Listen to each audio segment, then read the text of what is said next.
sahabat, selamat datang kembali di vlog gue. Apa kabar semuanya? Semoga sehat-sehat selalu ya dimanapun kalian berada. Untuk video kali ini datangnya dari negeri Sakura, yaitu Jepang. Videonya nanti akan bercerita mengenai betapa berharganya sebuah penantian. Adalah sepasang kekasih dari Jepang bernama Hisashi Nishizawa dan Mai Nakahara. Mereka berdua memulai hubungan sebagai sepasang kekasih atas dasar cinta pada pandangan pertama. Keduanya diperkenalkan oleh teman-teman mereka, dan dengan sangat cepat mereka berdua saling jatuh cinta. Seperti sepasang sejoli, mereka saling berbagi kesenangan dan saling melewati masa-masa sulit bersama-sama. Hisashi dan Mai berkencan selama kurang lebih 2 tahun.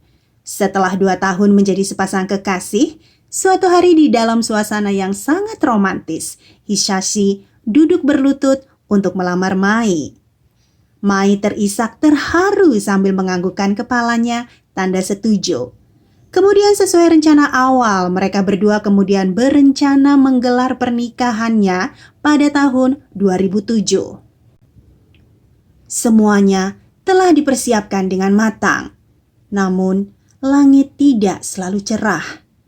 Suatu hari saat pasangan itu sedang mendiskusikan mengenai upacara pernikahan mereka, Mai tiba-tiba menatap Hisashi dengan pandangan yang bingung sebelum akhirnya mengajukan pertanyaan. "Siapa kamu?" Hisashi benar-benar terkejut. Pertanyaan Mai bagaikan petir di siang hari bolong. Bagaimana mungkin Mai tidak mengenalinya? Sebagai calon suami Mai, Hisashi sungguh merasa bingung dengan kekasihnya. Tidak sampai di situ, beberapa hari kemudian terjadi hal-hal yang tidak biasa terhadap Mai.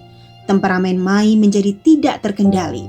Dia kerap kali histeris, berteriak, dan menangis tanpa alasan yang jelas. Dan yang paling tidak terduga adalah Mai benar-benar tidak mengenali Hisashi lagi. Dan ternyata bukan hanya Hisashi, teman-teman bahkan keluarganya sendiri tidak Mai kenali lagi. Prihatin dengan kondisi Mai yang semakin memburuk, Hisashi akhirnya membawa kekasih hatinya pergi ke rumah sakit. Beberapa pemeriksaan telah dilakukan terhadap Mai, akan tetapi pihak rumah sakit masih gagal mengidentifikasi apa penyebab sebenarnya dari penyakit Mai. Sementara di sisi lain, kondisi Mai pun kian menurun. Situasi menjadi lebih menyedihkan ketika Mai tiba-tiba jatuh koma dan peluang untuk sadar kembali sangatlah tipis. Mai bahkan harus mengandalkan mesin pernafasan untuk tetap bertahan hidup. Kondisi Mai yang sangat memprihatinkan tidak membuat Hisashi gentar. Ia bahkan tidak kemana-mana. Hisashi masih setia menunggu kekasihnya untuk bangun. Lalu bagaimana dengan persiapan pernikahan mereka yang sudah matang? Demi cinta sejatinya pada Mai, Hisashi lebih memilih untuk menunda pernikahan mereka ketimbang membatalkannya. Hisashi dengan sabar merawat Mai. Setiap hari, Hisashi bangun 2 jam lebih awal sebelum berangkat ke kantor. Ia datang ke rumah sakit untuk menemui Mai. Hisashi mengurus dan mengajaknya mengobrol, seolah-olah Mai dapat mendengarkannya bicara. Dan nanti setelah kembali bekerja, Hisashi akan datang lagi menemui Mai sambil sesekali melakukan pijatan pada tubuhnya dengan penuh kasih sayang. Setelah 5 bulan Mai dirawat di rumah sakit, barulah dokter dapat mendiagnosis penyakit yang sebenarnya diderita oleh Mai. Mai telah didiagnosis menderita encephalitis limbik yang disebabkan oleh kanker ovariumnya.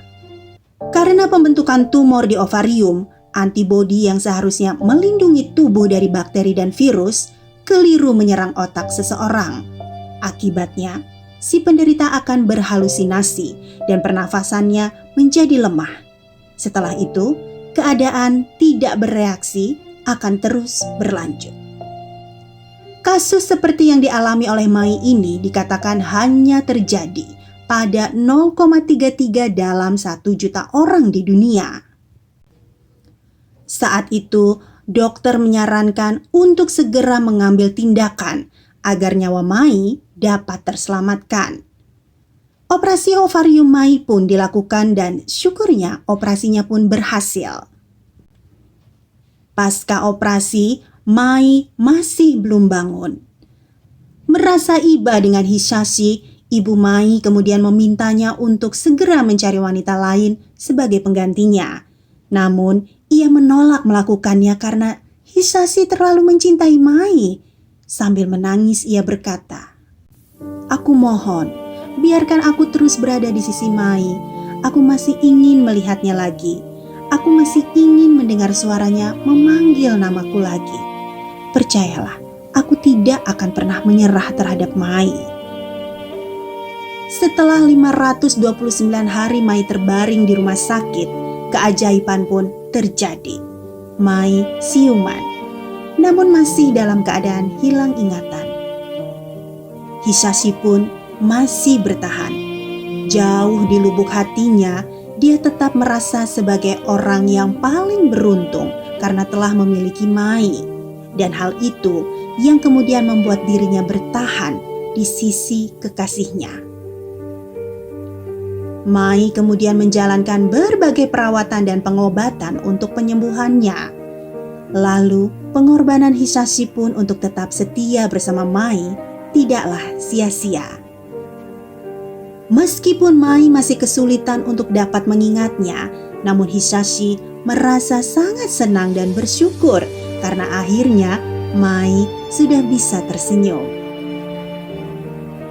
Berangsur-angsur Mai mulai pulih perlahan, namun membuat kemajuan yang luar biasa.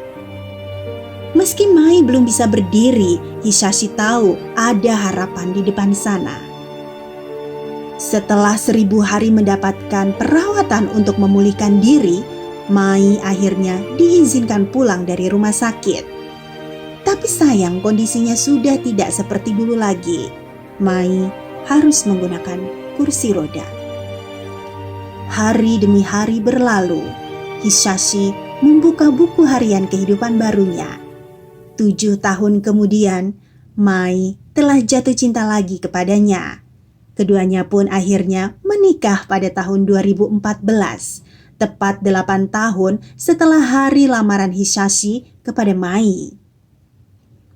Pemandangan mengharukan tampak di resepsi pernikahan mereka. Otot Mai yang telah menyusut dan anggota tubuhnya yang lemah mengharuskan ia tetap berada di kursi roda. Akan tetapi, Mai bersikeras untuk berjalan menyusuri altar bersama Hisashi. Dibantu kedua orang tuanya, Mai pun berdiri dan mulai berjalan. 8年の時を超えて、2人はとうとう結ばれ、夫婦として新たな人生を歩み始めたのです。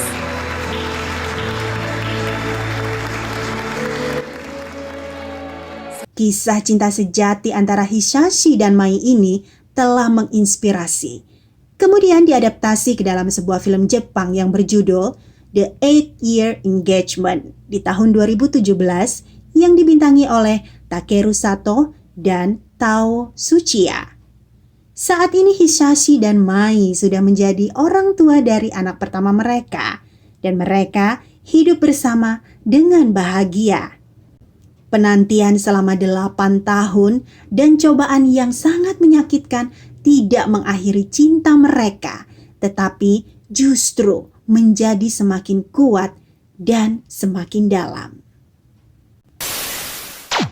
Demikian vlog kali ini, Beb. Terima kasih banyak untuk kalian yang sudah menonton sampai akhir. Semoga video barusan dapat menghibur kalian semua ya.